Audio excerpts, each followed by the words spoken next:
Alam mo ba yung masarap sa paglo-long ride? Yun ay ang pakiramdam na malaya ka.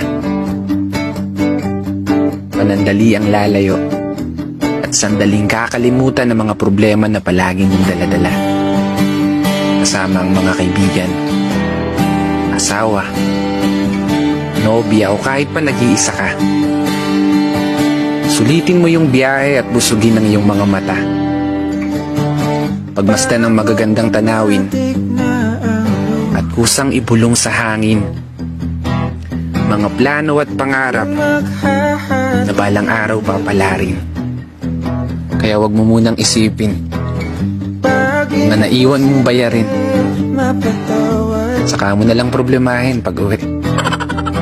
Pero seryoso, ito yung oras mo para sa sarili mo.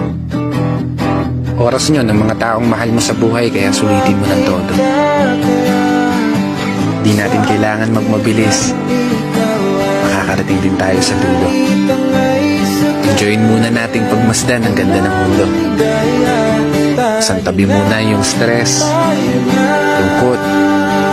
Huwag nang mag-isip na kung ano-ano. Maging masaya lang tayo. At sulitin ang mahabang paglalakbay nang may bakas ng ngiti sa mukha mo.